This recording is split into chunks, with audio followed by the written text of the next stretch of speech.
All right, wonderful Monday. You're late again, Dave Schumann. The hell? What are you doing? What am Was I this not? pickleball? This was No, pickleball. This was a I pickleball call. I have a pickleball shirt on, but it wasn't pickleball. My son had a Halloween thing parade, but I left there plenty of time, and then I had a call quickly with Derek, who's like my right hand guy, helps me with everything, and he's our now in charge of like our ops and everything for NUC. And so I had a call with him. But of course, we get talking football stuff. So it like carried over a couple extra minutes, and then started setting up. I'm like, oh, I gotta jump off. He's Yeah, like, you're a jabberjaw. You're a he's like, jabberjaw. what's You that? talk too much. You talk too much. You're chatty. I learned from the best. What? I know. So let's talk promo. myfootballcamps.com/D1.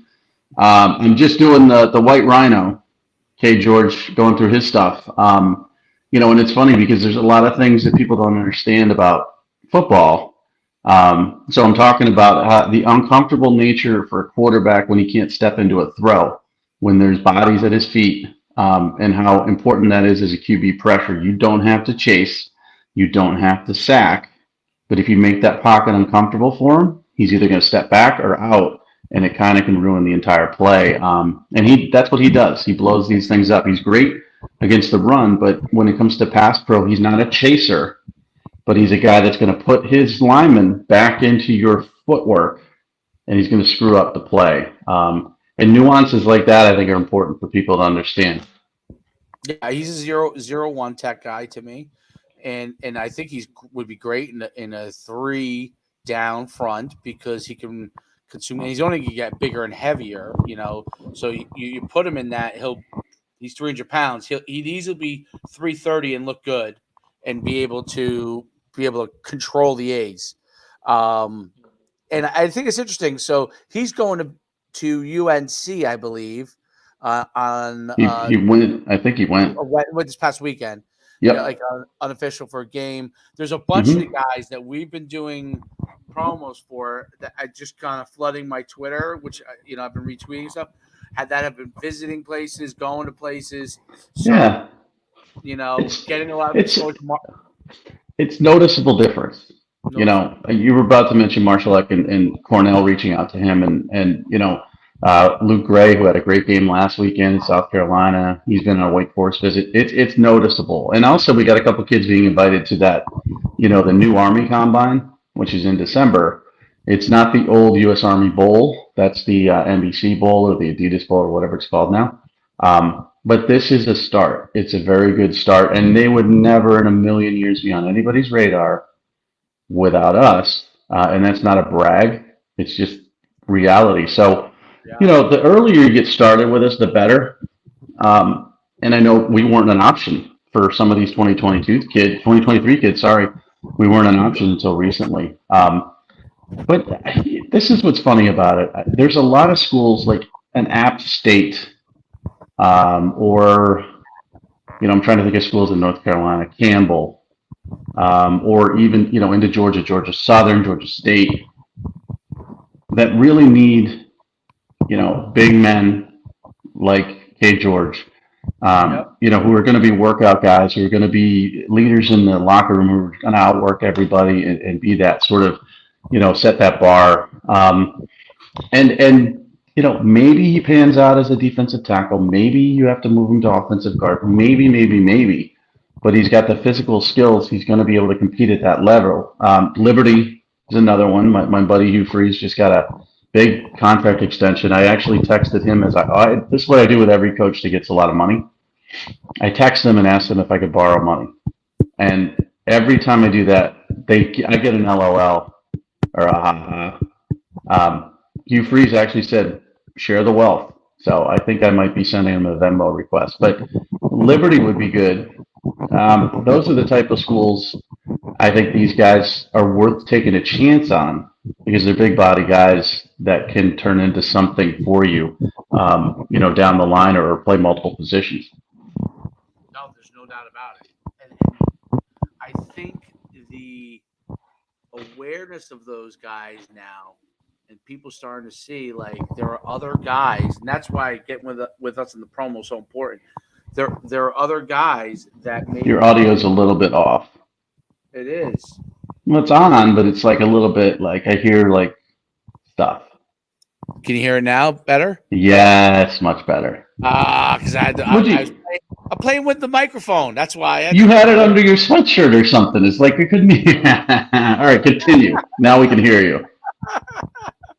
But yeah, so it's one of those things where the promotion makes guys aware of players like Kade George, and I also think it's a smart thing on his. I'm sure it's his nickname. The White Rhino has always been his nickname, but Great it's nickname. very unique. So I could mention the White Rhino, and anybody can mention the White Rhino.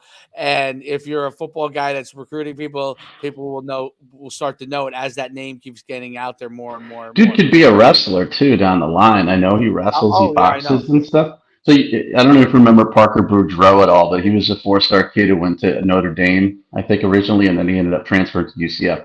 He's now a professional wrestler. Brennan Williams, Brent Williams' first kid that went through the process, played at North Carolina and had a cup of coffee with the Texans. He's now a wrestler. When I see White Rhino, I'm like, man, if football doesn't work out, you gotta be a wrestler because he's just a beast. There's no doubt about it. Well, Great nickname. The Rock. He was a wrestler. Obviously, he was at the University of Miami, and then he did. Did you have a nickname? Did I have a nickname in college? Not really. No, I mean, I like guys would call me Shoe or Shoe Dog or Shoe Daddy or things like that, but nothing like that stuck. Mine I was. I would have liked the nickname like the Freak, I had nothing like that. Mine was Sledgehammer. You remember that Peter Gabriel song 100 years ago? yeah.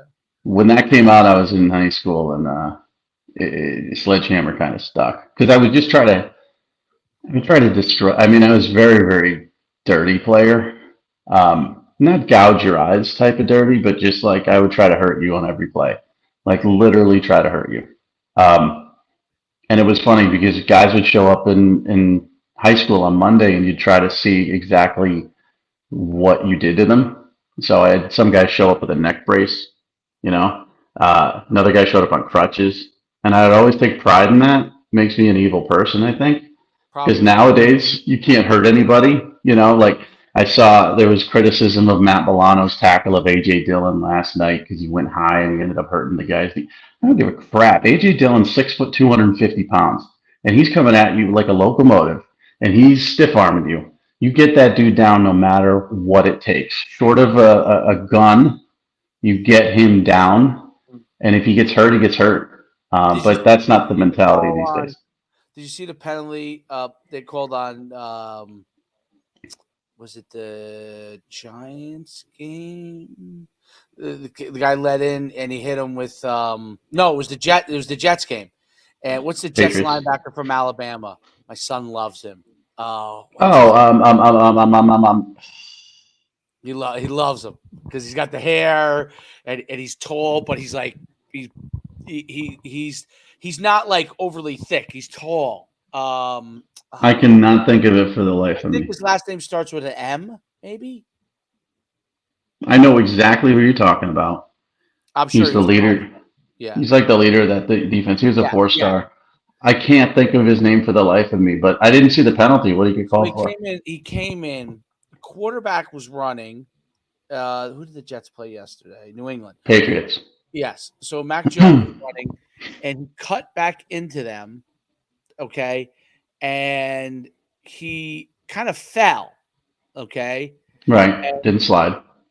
The linebacker came in, and it was like a one of those bang bang plays, and kind of his elbow came across and hit him in the helmet. 15-yard penalty. I could see why they called it, but the Jets coach was going nuts. He was saying, "Hey, he's coming in to tackle him because he's not giving himself up, and he connected that. Yes, he ended up connecting in the head, but it was the quarterback did not give himself up, and that I led did see that. I did see that. And then there was a Yep. second play later on that happened. I can't remember the second one, but the Jets coach had a big issue with it. It's tough for defensive players in the NFL because you're in these situations where I lost Mike. Hello. Call. I get a Oh, you're spam back. call in the middle of this. If I get a call from spam, which I get all the time, I hate spam. Black out your screen. Yeah. So what happened was, Mac Jones is very indecisive, and that makes it difficult for the defense. He doesn't give himself up, but he doesn't lower his head for extra yardage. He just kind of like falls. And there was another play, I think we was running out of bounds, and he was knocked out of bounds, and the Patriots wanted a flag. And I don't think it was called, or if it was called, it was reversed. But I mean, that type of guy drives me nuts because I'm coming full speed. You slide, I can go over you, but if you just sort of crumple, I'm going to hit you. I'm just going to hit you, and it shouldn't have been. I know it was elbow to the head, but his head came down to the elbow. The elbow wasn't there. So again, it's crap. There's a lot of crap calls, and to me, that's why we have record-setting offenses. Is why all these passing numbers have been broken, and it's why guys like Phillip Rivers and Matt Ryan, who were just serviceable quarterbacks in the NFL, they're going to be Hall of Famers. Um, in the Marino days, they would have never even sniffed those type of accolades because now the field's so wide open, you can't hit anybody. So I'm talking about the old days in the late '80s when you could kill somebody. That's what I tried to do. So White Rhino plays with the same mentality. He's got a cooler nickname than me. One of the best nicknames I've ever heard. Well, I'll tell you what. There's another kid in the 2023 class, Ruben Owens. Running back he's a 5-star running back going to Louisville. I'm pretty sure. Yes, Ruben Owens. And he's the Black Unicorn. So we got the White Rhino and the Black Unicorn. And these nicknames are just so cool. And they will make you, like, one's a 5-star and the other one's looking for, Group 5 FCS scholarships, but it's memorable. Now, that doesn't mean go out there and get a dumb nickname if you don't have one, right? Like Luke Gray or Marshall. You don't call yourself the Cannon or the Rifleman or something like it's got to be something that you were called when you were younger, or it's got to fit too. I mean, we've got some live arm quarterbacks, but I don't think we have a rifleman. That to me should be Jeff George or Quinn Ewers or somebody like that with a great arm. But yeah, so I'm plugging through these, and it's again, I've mentioned this before, and we just talked to Coach Manis last week about it. There's trepidation because people have been screwed in this industry so many times by people promoting them that people don't know where to put their money. So it's a week-long grind, but every time I do one, I know that they're going to be satisfied, and whether they get to the level they want to or not, they're going to get at least part of their school paid for. I mean, I don't think there's anybody we had. Maybe the first couple kids were like at best, financial aid. I don't think we have any clients currently that are just financial aid kids. They're partial scholarships or scholarship kids. There's no doubt about it. I agree 100%, and it's great seeing that. The sidebar thing too of it. Like when we start to promote it, then they also realize kind of how it works a little bit better too, and they help themselves very well. I've noticed that a lot of them are doing a much better job since they've gotten on the promotion thing of also getting their own. This week I rushed for XYZ yards or that stuff because those updates do just like it comes into my feed. Coaches that are following you, it comes in their feed. They're staying up to date on it, the ones that are following you. So, but it's also being heard. I mean, you could tweet that stuff out, but if we're not retweeting it, that's where they get the momentum from it too. Correct. It's like now we got the Enlos, which I love, tagging us every week in what they did that week, and we're retweeting it, and they're starting to get more and more. And you could argue that Bryce was a guy, the 2023 linebacker, that wasn't on any FBS radars, and now he is.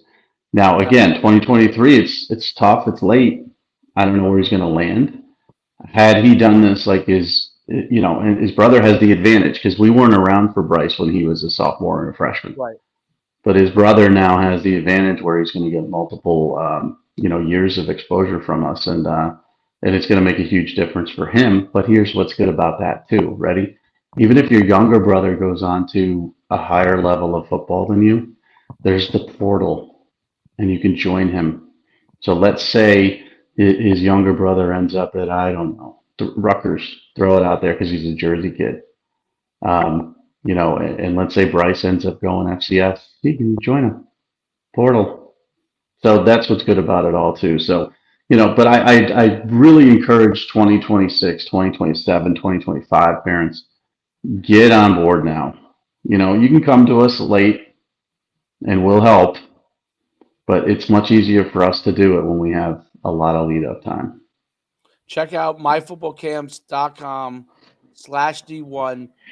Listen, grab the one-time promo. I implore you, grab the one-time promo. Try it out. Me and Mike do our video for you. I guarantee you're going to love it. And once you got that, then we can talk about the next step for you. Don't get caught up in thinking, how many do I need? Because I think some of the people get caught up in that. How long do I need to do this? We know it's better to do it longer, but try the initial phase. You see how it works for you. See what the videos look like for yourself. It's one thing to watch the other people, and there's plenty of videos that we've done, and you can see it. But until someone does it for them, us do something for you, you won't fully grasp it. Once we do it for you, then you'll see. I guarantee you're going to see that. And you're also going to get the level of communication that you don't expect too. I mean, you could listen to two people who have 45 plus years of experience that the 6-month promo is the way to go. Okay, that's the sweet spot. We don't really push the 12 months, and the one time you're going to sign up for the 6-month anyways, so you might as well just start with the 6-month. But if you don't believe that, or you don't believe we're going to be communicative with you, do the one time, and then you'll see that we're not going to. We're not just going to take your money and then disappear. Just not the way it works. I check in on the kids all the time, even if there's nothing new. I just checked in on Jaffe, and he said he's going to have new film after this weekend. So he's on my list to check in with this week to see if he has new film. Some of our younger kids, they're very good at sending out film the first few weeks of the season, and then the season grind occurs, and they forget. And I'm going to nudge them and say, get me new film so I can do another promo video. And that's also going to be helpful to them because you're going to have somebody else reminding you of what you need to do rather than just have to do it yourself. Like if you don't send us film for like 3 months and you're a 6-month person, we're not just going to ignore that. We're going to say, listen, it's time for your promo. Get me some new stuff. So it's like that little, voice in your ear. So, I mean, honestly, I wish people would just listen and trust. But who trusts anybody in this world? I mean, the two of us, I don't know. I probably don't look trustworthy. I know you look shady as hell with the hat on backwards. Like nobody's gonna trust us. But maybe after they get to know us, they will. So let's talk about people touching people. This freaking college football world is getting a little out of control. So, we had the peanut butter and jelly incident with Penn State and Michigan, where they both went in the tunnel at halftime, and there was a lot of jawing, and people were throwing peanut butter and jelly sandwiches at each other and stuff like that. And James Franklin came out and said that's just that situation where they're one tunnel and everybody uses it at the same time has been a bad deal for Michigan forever. And I wrote something and said, yeah, it's not smart, but we've been doing this for 100 years, and that was a one-off. So stop trying to deflect the fact that you got destroyed by Michigan on the tunnel garbage. But here we are 2 weeks later, and we got even worse tunnel stuff. Now we got criminal charges, lawsuits, and this is following a week where Jermaine Burton pushed a girl. We've got ourselves a situation here, and swift, aggressive discipline is what needs to happen. And I didn't think this a week ago. When I said Jermaine Burton shouldn't be kicked off the team, he shouldn't have his football career ruined. But he wasn't suspended at all. He didn't miss a minute. And that's the wrong message to send. So when you see a kid like that getting away with it, I'm not saying the Michigan State kids attacked these two players in the tunnel because they saw he got away with it. But it leads to that, okay, what discipline could I really get? And that vagueness, it's just not good. Well, I think first of all, let's talk about the tunnel thing. So going back to Notre Dame, okay, with their tunnel, that was always an issue, okay, and that was when very rarely was there any of these kind of issues, okay, but the tunnel was always an issue, right? If you remember Notre Dame, I'm assuming there's still one tunnel for Notre Dame. I don't know. I don't The know. stadium's newer. They updated it, so I don't know what the deal Yeah, is. but I went down the tunnel, where the players go, play like a champion today, and out. I just don't know where you go back in. My assumption was that, but you go down the tunnel, slap the board, and then out. And I'm not sure where you exit, so I don't know that one. Michigan, I know for sure, is one tunnel and everybody funnels that way, but Notre Dame, I'm not sure. Yep. So they may have changed that years, but it was like the years ago. I remember there used to always be jostling in there. Michigan's one person tunnel. It's just a headache that is unnecessary. That's my first thought process on it. And having played, and thinking about how I would be, I was a raved lunatic. If another team was walking in the same area where I was standing there, I'd be ready. I'd be ready, okay, for something. Now, that is one thing. The leap to the next thing, which was the Michigan State players jumping one of the Michigan players, Assault. is assault. So it's one thing players to be jawing at each other, uh, two groups kind of coming out of the locker room and saying things or getting close to each other. It's another thing for 10 guys to jump a player who looked like he wasn't even dressed or something. But No, he had his helmet off. He was dressed, and he and I'm not going to defend Michigan State at all, but what he did is he was taunting them at the end. And Michigan State was going, there's an unwritten rule kind of that at the end of the game, the road team will get off first. And then, Michigan sort of holds back and waits to go in the tunnel. So there's not a mix of players. Right. But there's an opportunity for a mix of players because if Michigan wants to get off and Michigan State wants to get off, there's only one way. There's only one exit. And that's the problem. But this dude was talking, he was yapping, and he went skipping into the tunnel when Michigan State was their tunnel essentially. And he was yapping. Him and another player went in. And he was dressed, and that's kind of why it all started. It's not his fault. You should never assault somebody, but that's what happened. That's what happened. Well, first of all, the one tunnel thing is ridiculous. The second thing is I just think there's no excuse. Should the kid from Michigan have gone in there when Michigan State was in there? No. But if you have to be mature enough that there are going to be idiots that jaw on you, right? You could say something back to them, but to physically go after them is just absurd. And the fact, obviously there may or may not, I don't know if there are criminal charges that are filed or not. There are now. There are now. The bare minimum is those guys should not be playing college football anymore. To me, that's how not at least not at that level, not for a long time. And then maybe at some point in the future they can get back. But that part of it just brings down college football. And there's more. I've seen more problems, obviously in a few weeks, but over the last 4 or 5 years in college football. And you could you could argue how this all happens. Is all the money pouring into it part of the, who knows, maybe, right? But without controls, there's no damage. And the reason why we talked about it on the pre-show, the way that the NFL, and there's a lot of things the NFL does, like we talked about it earlier with tackling, like as a defensive player, I would probably be driven crazy by the things that go on. It's harder to tackle and stuff. But when Quay Walker pushed the Bills practice squad player after he didn't realize he was trying to help him up. He thought he was pushing him. He couldn't see it. He pushed this guy, and they threw the penalty, and then immediately they call up to the NFL home office, to Troy Vincent. I think he makes those decisions directly. He's Roger Goodell's right-hand guy. I don't care whether people like it or don't like it. The swift action, and then obviously there'll be more ramifications, but the initial swift action of ejecting him has an impact. Those players know that that's kind of what the standard is if you do something completely out of line, right? So it keeps things somewhat in perspective from an NFL player standpoint, because obviously those guys are making a lot of money.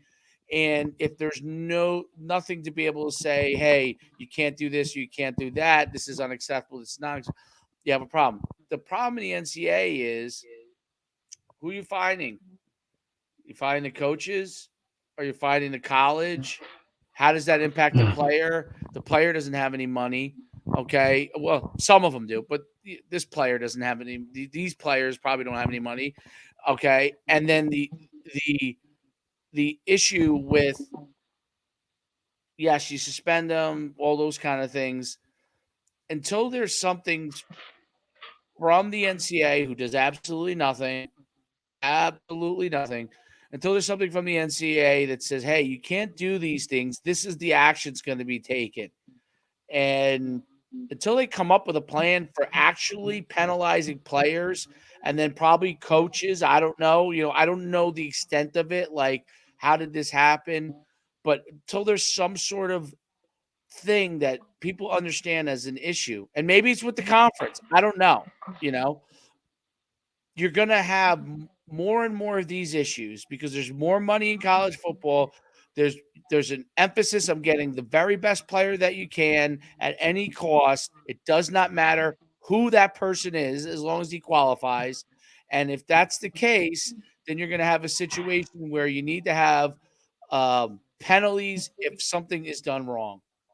That's the way I look at it. Yeah. So I wrote that the coaches should get slapped, and I really don't know if that's right or wrong. I don't know. Right now, the school will take the hit. If you charge the field, the school takes the hit, and it's a small hit. I mean, I think there was $100,000 fine for Tennessee for the fans charging the field, and Tennessee athletic department. That's like it's like a dollar bill. It's nothing. So then it comes down to team discipline, and it's the coach's decision. Jermaine Burton, Alabama, Nick Saban decided he shouldn't suspend him, do anything to him. And so now it's on Mel Tucker in the university. They suspended 4 players. They're going to probably suspend more, but there's criminal charges being filed now. One player is saying he got a broken nose. Another player is saying he got hit 3 times with a helmet in different places. Now it's, going to turn into an assault case. And I think the only way to really make it, you can't find the players like the NFL, Quay Walker, he loses a game, he gets kicked out of that game. He should be suspended for a couple more just to say, listen, you don't put your hands on anybody who's not wearing a freaking helmet and shoulder pads. I don't care who it is, official, a cameraman. We had the Devontae Adams thing where he pushed over the camera dude. That type of stuff where you put your hands on somebody. And honestly, the other way around. I saw a fan hitting, just tapping Mel Tucker on the head as he was walking to the tunnel. Now, video evidence should get that guy and arrest him for assault. Now, tapping somebody on the head isn't assault, but keep your hands off people. Jermaine Burton, keep your hands off this girl that got in your way. Idiot fan, keep your hands off Mel Tucker. Players, keep your hands off each other. On the field is where you tackle. Off the field, you can jaw all you want, but you got to be disciplined. So, you find Mel Tucker, you suspend Mel Tucker, you suspend Jim Harbaugh. Again, everybody. This is what annoys me is that Tennessee fans want Jermaine Burton, to die, and Alabama fans are defending him and saying you shouldn't have been on the field rushing it, and then Michigan State fans are defending their players because those two kids ran into the tunnel when Michigan State was in there, and Michigan fans all want them, to be suspended. Um, Fans are just fans. They really don't know. You remember Juwan Howard slapped that other coach in basketball. I don't know if you follow basketball at all, but he's the head coach of Michigan basketball, and he slapped another coach. And all the Michigan fans were like, "Oh, he shouldn't be suspended for this, that, and the other. He didn't mean it." Blah blah blah. And now we turn around and Michigan fans want all these Michigan State fans to be like Michigan State players to be suspended. Hit the coach. The coach makes a ton of money. The coach is the one who will discipline these kids. You hit the coach. If you hit Nick Saban with a suspension and a fine for Jermaine Burton, I can guarantee you he's going to discipline Jermaine Burton the proper way. But if there's no repercussions to Nick Saban, he's going to do whatever he wants, and Jermaine Burton's going to go off scot-free. So I say hit the coach because we don't have another different solution. But you really have to be very punitive here, or it's going to continue because right now there's just not enough punishment for incidents. And listen, I've gotten scraps before. Everybody got scraps. We just saw last night, if you watched the Green Bay Buffalo game, Stephon Diggs and Jair Alexander coming down the same tunnel, jabbing at each other, talking smack at each other's faces. That's part of football. Neither of them threw a punch. Neither of them assaulted the other. Nobody was grabbed and assaulted by 10 different people swinging helmets.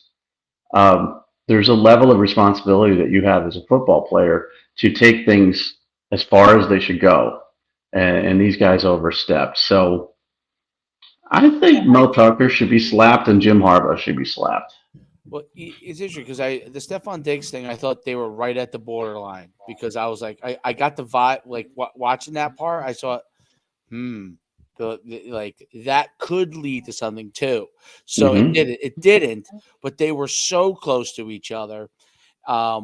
It's one of these things like, yeah, I think the coach, I agree with you. Coaches should have some ramification. They shouldn't be scot-free. No doubt about it. There should be some ramification, whether it's financial or suspension. Financial probably wouldn't matter because they have so much money. So, it would matter though. You do both. I think if you hit a university with $100,000 fine, it's one thing. I don't care how much Harbaugh makes, $7 million, $8 million a year, and Mel Tucker's got $80 million guarantee contract. You hit him with $100,000, he's going to feel it, and he's going to be pretty pissed off about it, and he's going to in turn discipline properly. So I think universities, they absorb it. Coaches would take it pretty personally. Yeah, and I think that the players still need to have some level of ramification. So I don't, I want to say you could trust the coaches to do something, but in the era of transferring, it's too easy for a player. Let's say Mel Tucker decides, he gets fined, he gets suspended, and he says, "Hey, you guys are suspended for the rest of the season." I don't know which players it was, but let's say, that player's just like, I'm not going here anymore. I'm out of here. So where's the ramification on it? He goes to the next place and acts the same way. So but the next place won't touch him. If he costs his coach money, if I'm a head coach, I'm not touching these kids. I don't think so.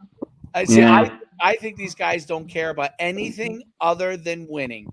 I really don't. I think the only thing they're in, first of all, financially, and good for them on this, they're financially incented to win, right? So why should they care? See this, why should they care about anything else at the college level other than trying to win? Yes, I get it. There are some guys that do. Okay, we kind of make our jokes about like guys we like and don't like, or but there are guys that absolutely do, right? But that is not in his coaching description, meaning being a great person is not actually in their coach's description. So, No. which you love it when they are, but that's not in their coach's description. And that's the thing that I think, like, if, let's say, Michigan State player, 2 of them, get released for whatever reason, they had the most involvement or whatever. They get released. You better believe FAU is picking them up immediately. That's how I look at it. I don't. Yeah. No, it could be if they're that level of talent. If I they're get good it. enough, listen, if they're a bench warmer, 4th string, No, right? but if they're good enough, but it's a fine line. I mean, if I'm a head coach, yeah, I got to win, and it's not a character issue. I don't care what you did in another place. I don't think you're going to do it at my place. Right. But it's also if that kid cost his coach a couple game suspension and $100,000, if I'm a coach at a lower level, I'm like, maybe I'm not touching this kid because I don't want to lose 2 game suspension. He's a knucklehead. There's got to be some personal responsibility on the coaches, and people are going to disagree with this. The players are players, and they do what they do, and you can't. I'll tell you this: if you suspend Mel Tucker for 2 games, which you cost him 2 game checks, and also, fine him, the next time his team is going to exit a field, home or away, it's going to be under his guidance. I agree 100%. Now, should the coach have to be in charge of everything from game plan to how his team exits the field? Probably not. But in this day and age, he can appoint someone. Right. And so what's going to happen is, we're going to lose that football game, and we're going to decide very well as a team when we're going to hit that tunnel. Are we going to hit that tunnel first, or are we going to hit that tunnel after? Okay, they're going over and singing their alma mater. The tunnel's free. Let's go. Go, go, go. And you got people directing them to go, and focused on that. But that should be the police's job. I get it, but they don't have as much vested. So it's just, there's certain things in the world you can't solve. I mean, look at Myles Garrett tried to kill, Mason Rudolph with his helmet. And he served a suspension, but he's back playing. That could have been criminal charges. That could have been assault. I mean, Marty McSorley, if you remember, hit Donald Brashear in the head with his stick. These things are always going to occur because there's always knuckleheads and there's always emotions that run. The punishment needs to be severe enough so that the next people that do it, they're going to do it, but they're handled appropriately. Like, okay, we saw this at Michigan State. This is what we did. There's no exception for you. In fact, it might even be worse for you now that you've seen an example. So let's say it's Ohio State and Michigan. I mean, I know it's at home this year, but let's say it was at Michigan. Okay, everybody, memo, Michigan State ended ugly. If this happens here, you're all going to get the same treatment or worse. And I can tell you it would be addressed, but I don't know what the solution is. And people say people shouldn't storm the field. I mean, you got 107,000 people at Neyland Stadium. How are you going to stop them? How do you stop them from storming the field? Can't. You're going to hire 107,000 cops and have them individually handle each person? You can't. So you got to minimize the damage. And the cops have to really specifically be there to watch for. They really have to pay attention to watching for something that happens, and if they can, taking care of that, because you're not going to have enough police officers. You're right, to stop it. Like they're not in riot control. If you try to riot control it, you're just. I know you shoot rubber bullets and stuff, but it is a riot. It's a celebratory riot, but it's a mass of people that you can't contain or control. Well, what does soccer do in Europe? I don't know. People die. Don't people die? Remember, people used to die because they would have these high.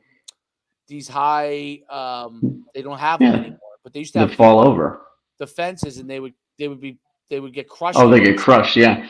Well, I think I've also seen hoses, and I've seen like true riot situations in soccer. I don't really know. Soccer in Europe is But I mean, you can't do that in the United States. You can't like take a water hose to fans. Everyone will sue you. It's an untenable situation. It's going to happen again, but you can be smart about it. You could say, okay, this is how we exit the field at Michigan from now on. Road team first, 5-minute delay for home team. some sort of guidance. You don't have to build a separate tunnel if you don't want to, but figure out the way to get everybody off the field. And I don't really know what to do. And Jermaine Burton said he was scared. I've seen the video 18,000 times. He wasn't scared. He was pissed. And he was bumped into a few times by people, not purposely, and he was getting jostled and he was upset. And then this girl, went by, was in his way, stepped out and, was videotaping, and he smacked her camera. Personal accountability is what it comes down to. So, I know there's a lot of people talking. Paul Feinbaum said that all 10 of these players for Michigan State should be dismissed from school. Maybe that's what it takes. Maybe we have to dismiss all 10 of them. And maybe that will reach the next knuckleheads. But I will tell you this, the guy who's going to be there in 4 years is Mel Tucker. The players that are going to be there in 4 years are all going to be players that weren't part of this and didn't see this and don't have responsibility in it. And they might do the same thing. He's got the responsibility. So that's a valuable point in the sense that the NFL, because players could be there longer, and there's a trickle-down effect, meaning that one player communicates to the next player, don't do this, you know what I mean? This happened. At the union, they have a union that's strong that probably would say, hey, this – I'm sure they have meetings where, hey, this is an example of what not to do. This is, to help the players understand these things. That's not, you're right. That's not the case in college. They're literally there for 4 years, sometimes 2 years, sometimes 3 years, whatever the time period is. And there's no way that information is passed down to the next group, right. nor is there any incentive. And more than likely, in my opinion, Mel Tucker is not going to be there in 4 years. He's moved on to somewhere else. Either he's winning and he's moved on, or he's losing and he's moved on. So Brian Harsin just got fired at Auburn. Really? Why now? What? I just don't understand. Like, everybody knew he was going to be fired, after the Georgia game. That was the game they hired him, because they were ready to fire him 2 seconds after they hired him. You know what I think just happened? Okay, so here's my 2 cents on this. Hugh Freeze just signed a massive extension with Liberty. And I think they're starting to see that guys are re-upping their deals, and they don't want to lose any of them because the position wasn't open. You're not able to really communicate with Hugh Freeze and tamper in that way, but agents can talk to agents and stuff. And I think it was a situation where they really wanted Hugh Freeze. They just saw he signed an extension. Now, he still might take this job, but now they're like, well, we can't lose out on any other potential coaches for this guy that we didn't want in the first place, and tried to fire her in the off season. So the timing of it's very interesting. But that just came through, and that's not an attractive job to me at all. I don't like that job. I don't want boosters dictating what I do. I don't want, to have to glad hand the right people immediately when I get there, or else I'm going to be fired. I mean, Harsin was a fish out of water. He fell under scrutiny. They didn't like him, and they've been trying to get rid of him since mid-season of his first year. Yep. Not good. Listen, they got rid of Gus Malzahn, who brought them to a national championship. I mean, when was the last time that had happened? Cam Newton. Cam Newton. When Gus was the offensive coordinator. Correct. Yeah. And then before that, when? Jeez. Bo Jackson time? I mean, they didn't even get there. Like, the best team they had prior to that was the Tuberville undefeated team, which got screwed out of the national championship. But no, not forever. I mean, Cam Newton in 2010 was, Gene Chizik, but everybody thought it was Gus. And then in 2014, I think it was, against Florida State, that was Gus for sure. But he wasn't beating Alabama enough. He wasn't winning enough. It was very consistent in Auburn's defense with Gus. But Harsin never got a chance. No. I mean, and Chizik was booed at the airport, if you remember. He was hired from Iowa State, and he didn't have a good record there. But he won a national championship, so that saved him. But a year later, people wanted him gone at Auburn, and now Harsin, they wanted him gone from day one. So I don't know who's going to take this job. I know somebody will. Obviously, it's going to be like a $6 million job. And maybe it's Hugh Freeze, despite the extension. But that's a lot of stress and pressure for me. Like if I'm Hugh Freeze, I'm getting $5 million a year at Liberty, and I've been in the SEC West, and it kind of ruined me. You know, I have NCAA allegations for cheating. I got off-field stuff. And my family was almost ruined from the actions that I took as an SEC West coach. I wouldn't go back to Auburn and ruin my life again. Stay there. Yeah, there's I looked this up and I was curious. And Gus's career was interesting at Auburn. He actually started off great. Then he kind of was okay. I mean, he was 8-5. He was 12-2. That was the first year. 8-5, 7-6, 8-5, 10-4, 8-5, 9-4, 6-4. Yeah, very up and down. And he beat Alabama to get to the SEC title game. One of those years with the kick six, which a lot of people felt was luck. So Gus's was way too up and down. Harsin didn't get a chance. I don't think he was a good fit. I mean, you can't bring a guy from Boise State into the SEC and expect him to recruit.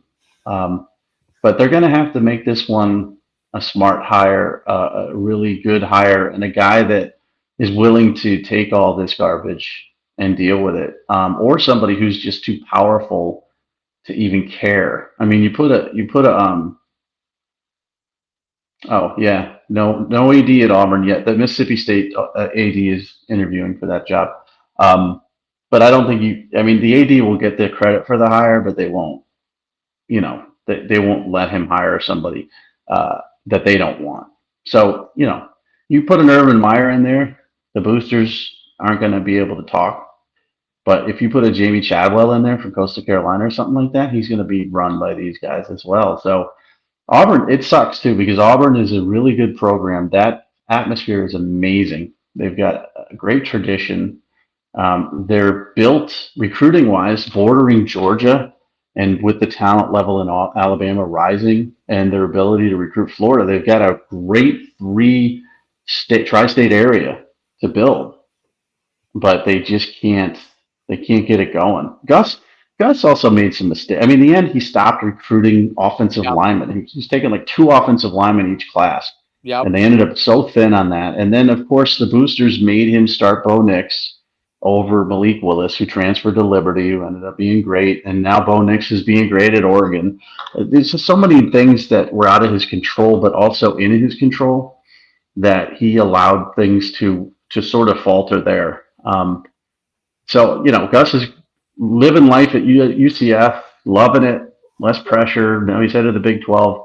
Somebody's going to take this pressure cooker job, and it's going to be a nightmare for them. But I mean, I'd take it. If they offer me $6 million, I'll take the job.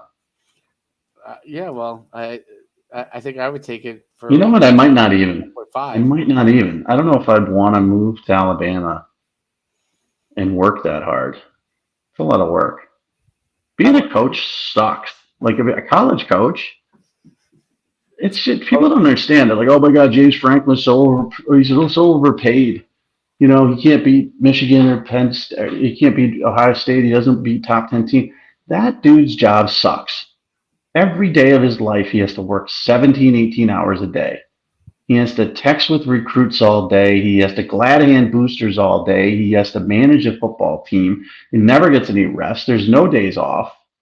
He deserves every penny he makes, whether he wins or not. The job sucks. No, I'm turning down the Auburn job. I'm officially withdrawing my name from it. I don't want the Auburn job. I would take it. I'm going to put that out there, that you are a candidate and I am no longer a candidate. Imagine if I tweet out, I might even tweet it out and say, I've withdrawn my name from consideration for the Auburn head coaching job. How embarrassing would that be for them? They should hire Deion Sanders. They're going to talk to him for sure. I don't think he'd take that job. I don't think he would, but because I don't think he wants to. I think he wants to be in a situation where he has more control. But I think Georgia Tech would be a great fit for him, or Florida State if things don't pan out there. I mean, Norvell's got 5 wins now, but those are the 2 I think that would be great for him. So Bill Mannis wants it. Well, if I can do it from Connecticut, I'd do it. Like trifecta, yeah. You guys be the on. I'll handle all the portal and recruiting stuff from Connecticut. Yeah, you're gonna do all the Zoom meetings. Oh, I'm the king of Zoom, man. I just don't want to go anywhere or be any place around people. I did that for 25 years. I don't know how you. Head coach, Coach Farrell's on Zoom, guys. All right, let's get to the meeting rooms. Yeah, one of the tri You're coaches like is on Oz. Zoom. You're like Oz. Yeah. You know what? I don't know how you deal with people all the time. Like I did it for so long and to a different level. Like you did it, for your business and I did it for a career with a corporation. But the whining and the incessant complaining, it's just I'm not I don't miss that part of it at all. I just don't want it. Yeah, no, I just have this vision of you at this just like where you are right now, but as on the big screen where they come into the team room and you're like Oz, okay, fellas, do not beat up anyone in tunnels. Oh my God. I would be the biggest jerk.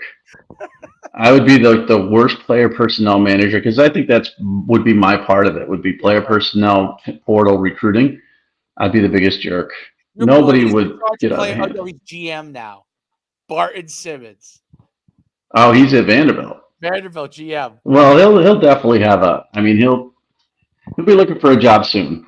No offense to Clark, but the only person that could do that job was James Franklin.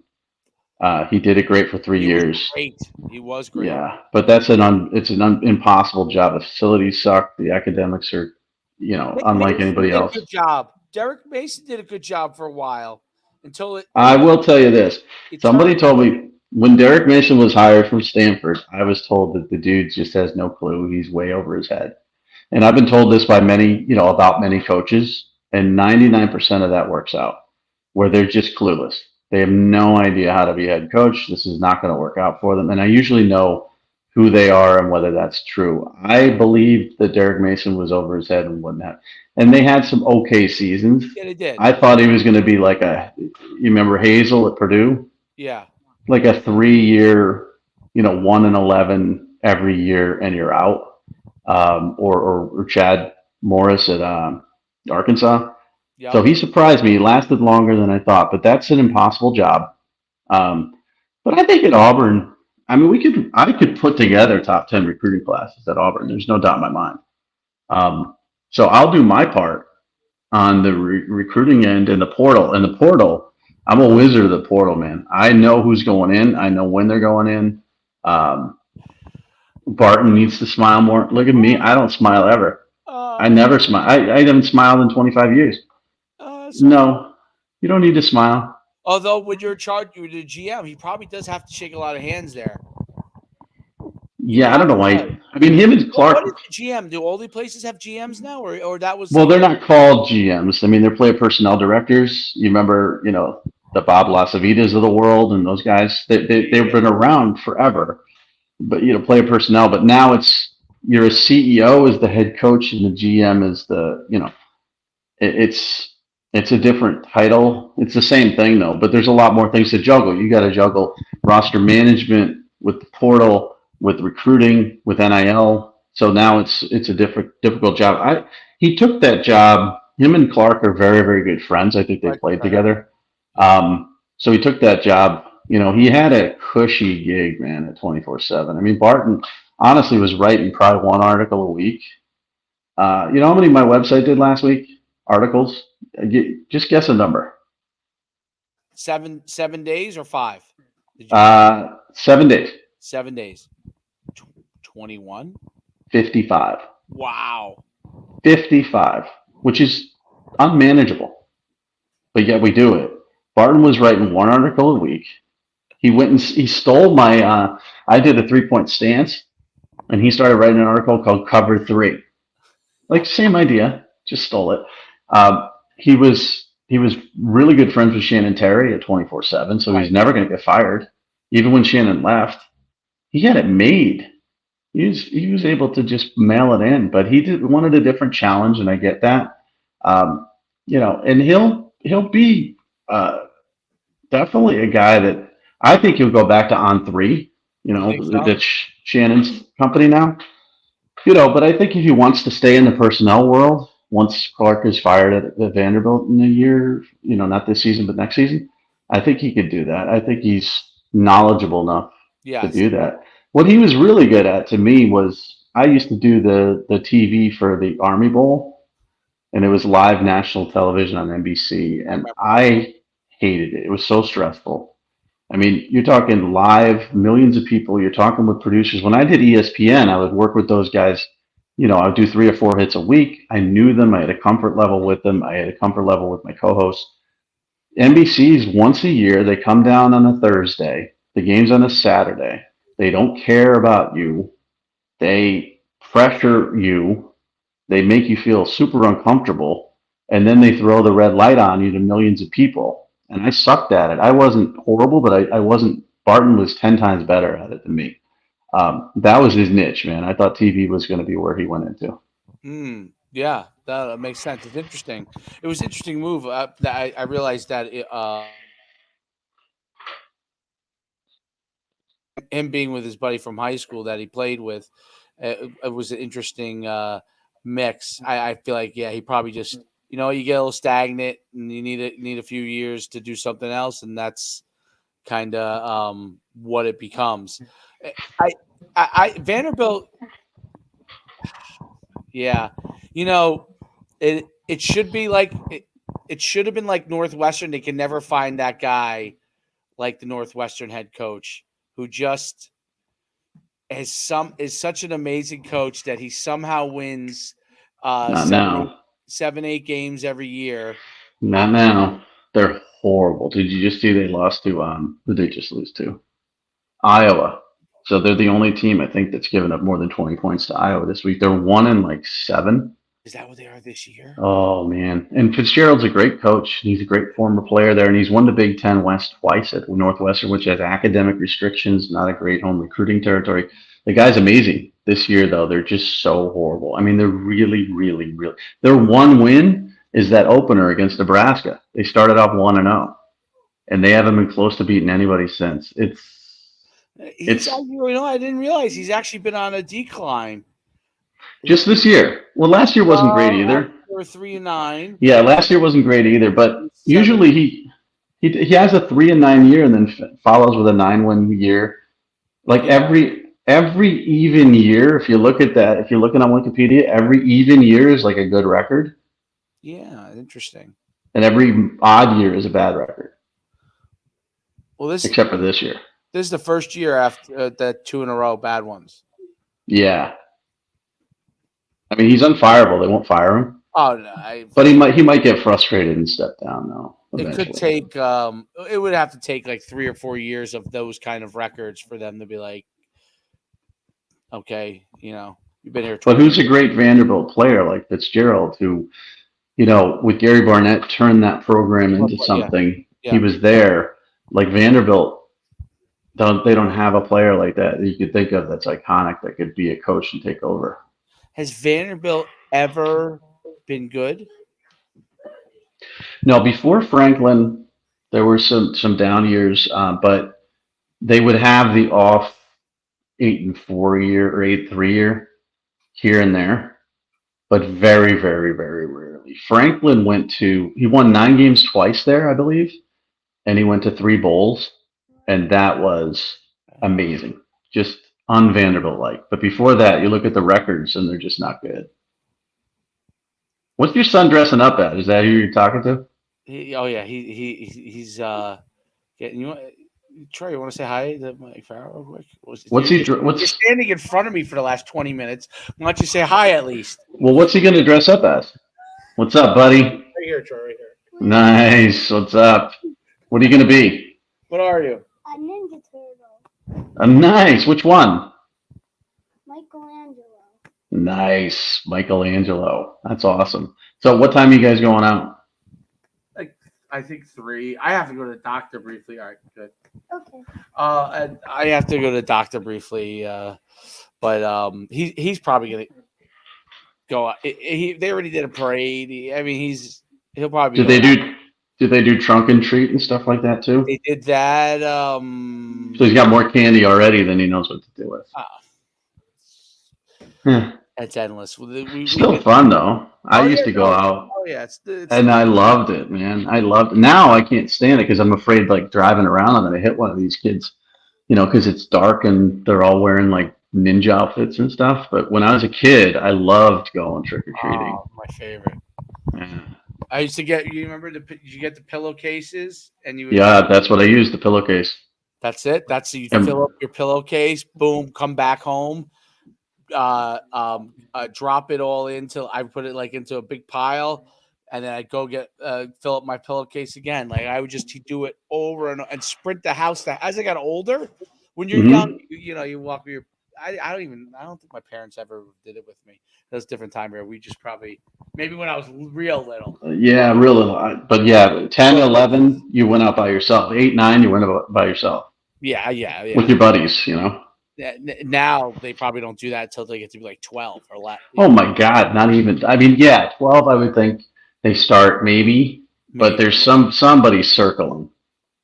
Now, forget it. Yeah. I had older brothers. One's 10 years older than me, and one of was 5 years older than me. So what sucked is, first of all, they would always get more candy because they were smarter and they knew where to go. But when I was like 7 or 8, I would come home with my candy and my pillowcase, and they would have twice as much. Not my older. I mean, he was 17 at the time, so he wouldn't do it. But my older brother, 5 years. When I was 7, he was 12. He'd come home, bigger pillowcase, and then he'd just steal half my stuff. Oh yeah. And there was no, mother, father stepping in. No. Like you just had to fight for your own life. I would trade with my younger brother, and I'd be like, you don't want that, and yeah. He'd be like, oh, I'm like, well, I'll give you 3 of these crappy ones, right? And I'll take Reese's. Right, and he would fall for it because he wanted to please you. But my brother wouldn't do that. He would just take my stuff. It just to piss. He wouldn't want it. He would just do it to piss me off. And then I would try to scrap with him, and then he'd beat the crap out of me, and then I would cry probably, and then he'd get in trouble then, but he'd still keep my stuff. Like that's growing up with older brothers. You become tough. Yeah, nothing can get you. I was the oldest, so well, it must be a different dynamic because the older brothers, picked on the younger brothers. Being the youngest, I think I picked on them. Yeah, you have to scrap. Too. I used to do. My sister to this day, I think she's still scarred from what I used to do. The make believe I would tease her and I would hold her down. I make believe I was going to drop spit in her mouth and just suck it up. Oh yeah, that's fun. She's probably in therapy as we speak. Definitely traumatized from that. That's part of growing up, though, man. It's the way it is. So yeah. So let's wrap it up. It's 1:30. It's almost trick or treat time. Let's go. My football camps. It's only 1:30. MyFootballCamps.com/D1. Get recruiting promotion. We'll get you noticed, and if you're good enough, the coaches will take notice of you. And I guess maybe next week we'll shoot for being on time. Yeah, you Perhaps? got it. Sure. It's 2 weeks in a row, right? Last week you were 10 minutes late. Last week? Yeah. Because I always have a hard out. Today I don't have a hard out, but usually I got a hard out like once. So I start texting you at 12:05, and I'm like, "Let's go! I got a hard out." And then you're like, So I'll stay on you the next week. You got it. All right. See ya. Let's wrap it up. And great. We had Bill Manis chiming in today, which was great. A little interaction never hurts. Never hurts. See you next week.